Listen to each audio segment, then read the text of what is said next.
Hello everyone, आज है 21 जनवरी और आज इस वीडियो में हम बात करने जा रहे हैं बजाज हिंदुस्तान शुगर के बारे में। देखिए 26 रुपए का शेयर है और देखा जाए तो पिछले कुछ दिनों से जहां पर बाजार में अच्छी तेजी है, यहां पर वो तेजी नहीं है। यहां पर लगातार पिछले 15-20 दिनों से करेक्शन का माहौल चल रहा है, बात करेंगे उसके बारे में। लेकिन उससे पहले अगर आपने अभी तक चैनल को सब्सक्राइब नहीं किया तो प्लीज़ अभी इसे सब्सक्राइब कर लीजिए, क्योंकि आगे भी बहुत सारे वीडियोस हैं जो आपको काफ़ी ज़्यादा हेल्प करेंगे। तो बजाज हिंदुस्तान शुगर 26 रुपए का ये शेयर है और देखा जाए तो पिछले एक महीने में 5-5.5% का डिक्लाइन है। लेकिन अगर इसके हायर लेवल से कंपेयर करेंगे, जो कि अभी 15 दिन पहले ही था, 5 जनवरी को ये 28 रुपये 55 पैसे का था, वहां से कंपेयर करेंगे तो 10% से भी ज़्यादा की गिरावट है। और पिछले 10 दिनों में बाजार में काफ़ी अच्छी तेज़ी रही है। स्मॉल कैप और मिड कैप में भर भर के तेजी रही है, काफ़ी अच्छी रफ्तार देखने को मिली है। लेकिन शुगर कंपनियों के शेयर में उतनी बड़ी तेजी नहीं है। इलेक्शंस एक मेन रीजन यहाँ पर है और ये मैं पहले भी बोल चुका हूं कि देखो, अभी हाल फिलहाल में इलेक्शन वाला माहौल मुझे लगता है कि शुगर कंपनी के लिए उतना बेटर नहीं रहने वाला, लेकिन उसके बाद अच्छी तेजी आप एक्सपेक्ट करोगे।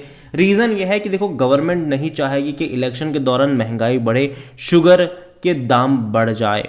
इसीलिए इन्होंने क्या किया, इथेनॉल का जो प्रोडक्शन है उसके ऊपर कैप लगा के रखा हुआ है। और कहीं ना कहीं आने वाले टाइम में जिससे शुगर का प्रोडक्शन ज़्यादा हो, जिससे मतलब एटलीस्ट शुगर के दाम ना बढ़े, और जिसके चलते कहीं ना कहीं अगर आप देखोगे तो थोड़ा बहुत यहाँ पर दिक्कत हो रही है शुगर कंपनियों को। लेकिन अगेन मैं कहूँगा कि वो टेम्पररी सिचुएशन है।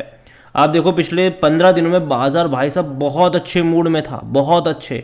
लेकिन यहाँ पर एक बड़े डिक्लाइन से ये गुजर रहा है और अभी भी ये रुका नहीं है।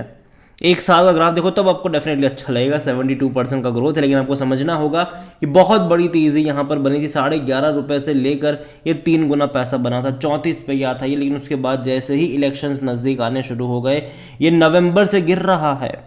जहां नवंबर से बाकी कंपनियों के शेयर में लगातार तेजी आई है, स्मॉल कैप मिड कैप में भर भर के तेजी देखने को मिल रही है, ये नवंबर दिसंबर से गिरना शुरू हो चुका है। अभी भी वो रुका नहीं है। एक सपोर्ट एटलीस्ट पहले ज़रूर नज़र आ रहा था, तकरीबन 27 रुपये के आसपास, 28 रुपये के आसपास। लेकिन अब वो लेवल भी टूट चुका है।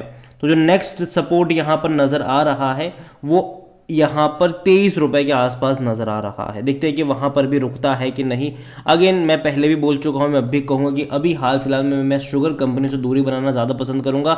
जब तक इलेक्शंस की डेट नहीं आ जाती, जब तक इलेक्शंस एटलीस्ट वोटिंग जब तक नहीं हो जाती, रिजल्ट तो चलो बाद में, लेकिन एटलीस्ट जब तक वोटिंग नहीं हो जाती तब तक मैं अभी के लिए बजाज हिंदुस्तान शुगर या फिर शुगर कंपनियों से थोड़ी दूरी बनाना पसंद करूँगा। लेकिन हाँ, जैसे ही वोटिंग हो जाएगी कहीं ना कहीं शुगर कंपनी में मौके बनेंगे ज़रूर, तो उसके ऊपर नज़र रखिएगा। हालांकि मैं ये भी एक्सपेक्ट कर रहा हूँ कि नतीजे के बाद जिस दिन रिजल्ट्स आएंगे उस दिन तेज़ी होगी। अगर एक पर्टिकुलर गवर्नमेंट की सरकार आती है तो 1-2 दिन की तेज़ी होगी और उसके बाद आपको करेक्शन भी देखने को मिलेंगे। क्योंकि देखो यार, बाजार ने बहुत बड़ी तेज़ी दिखाई है, कई सारे रीजंस रहे हैं। ठीक है, पहले तो भैया देखो, एफआईएस जब एग्जिट कर रहे थे तो डीआईएल्स ने भर भर के पैसा डाला था। अब धीरे धीरे एफआईएस भी एंट्री कर रहे हैं, बीच बीच में एफआईएस छोड़कर भी जा रहे हैं, एंट्री कर रहे हैं। वो सिचुएशन यहाँ पर ज़रूर है। लेकिन इलेक्शन के बाद मुझे लगता है कि एक अच्छा खासा डाउनवर्ड्स आएगा, तब जाके एंट्री करने के बहुत अच्छे मौके भी बनेंगे। यहाँ पर वॉल्यूम अगर देखा जाए तो 48 लाख से भी ज़्यादा की क्वांटिटी में शेयर यहाँ पर ट्रेड हो रहे हैं।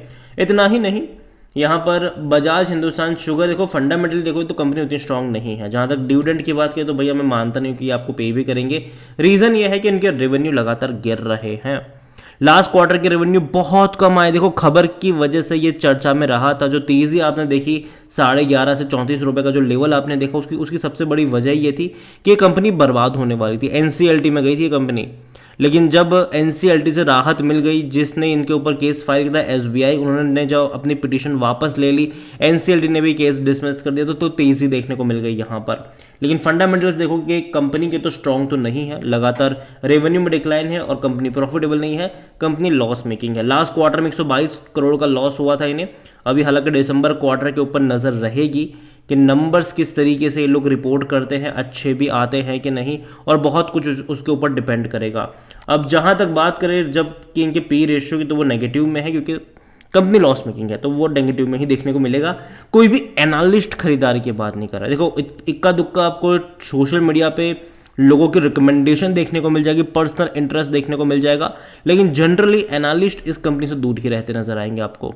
अगेन मेरी यहाँ पर कोई भी बाई या सेल कॉल रिकमेंडेशन नहीं है, हम यहाँ पे प्योरली डेटा के ऊपर बात कर रहे हैं कि फंडामेंटल्स कैसे हैं और सिनारियो किस तरीके से प्ले आउट यहाँ पर हो रहे हैं शॉर्ट टर्म के लिए भी।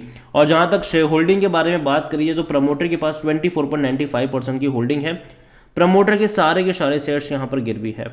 म्यूचुअल फंड की 0.05% की जो होल्डिंग थी वो थोड़ी सी बढ़ी है, 0.07 पर आई है, लेकिन यहां पर डोमेस्टिक वालों ने बहुत बड़ी बिकवाली करी, 12.37 से घट कर ये 9.38 पर आ गए। ऑलमोस्ट 3% का स्टेक यहां पर बेचा है डोमेस्टिक इंस्टीट्यूशंस ने। एफआईएस ने थोड़ी सी खरीदारी करी है, 1.64% से एफआईएस बढ़कर ये आए हैं 1.18% पर, लेकिन देखा जाए तो बहुत बड़ी क्वांटिटी में डोमेस्टिक ने बिकवाली करी है, और जितना डोमेस्टिक ने बेचा वो खरीदा रिटेल और अदर्स ने। 60.98% की होल्डिंग जो थी वो बढ़कर 63.79 पर आ गए ये लोग, और सबसे ज़्यादा क्वांटिटी यहाँ पर रिटेल इन्वेस्टर्स के पास है, 45.27% सिर्फ और सिर्फ रिटेल इन्वेस्टर्स लेकर बैठे हैं। अदर पार्टीज के पास 18.53% का स्टेक ज़रूर है। देखिए ओवरऑल अगर मैं बात करने जाऊँ बजाज हिंदुस्तान शुगर के बारे में तो शेयर होल्डिंग पैटर्न ठीक है, उतना अच्छा नहीं है। ये प्रमोटर की होल्डिंग वैसे भी कम है, और जितनी भी है वो सारी की सारी गिरवी है। बड़े इंस्टीट्यूशंस में देखोगे तो बिकवाली ज़्यादातर देखने को मिल रही है।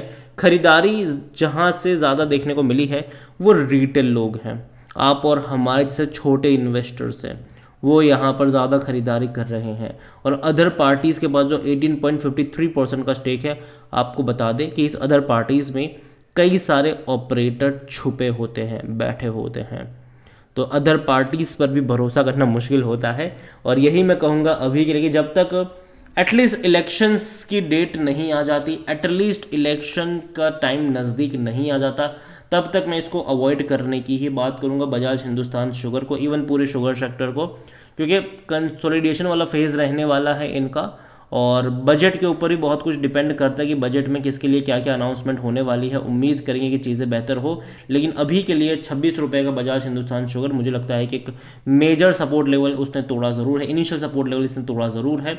नेक्स्ट सपोर्ट 23 रुपये के आसपास नज़र आता है, अगर उसको भी तोड़ देगा तो फिर वापस से आपको ये 20 से 18 तक के भी लेवल दिखा सकता है। अगर नहीं तोड़ेगा तो अच्छी बात है, लेकिन जनरली मैं यही कहूँगा कि वेट एंड वॉच, अभी के लिए वेट एंड वॉच, यही मेरा कहना है। बाकी मर्जी आपकी है, और अगेन ये कोई बाई या सेल की रिकमेंडेशन नहीं, हम प्योरली यहाँ पर डेटा पे बात कर रहे हैं। वीडियो को यहीं पे एंड करता हूँ, पसंद आया हो तो लाइक करें, शेयर करें, चैनल पर अगर पहली बार हैं तो प्लीज़ सब्सक्राइब करें, और बजाज हिंदुस्तान शुगर के बारे में आप क्या सोचते हैं वो भी आप मुझे कमेंट में लिख कर बता सकते हैं। Thank you.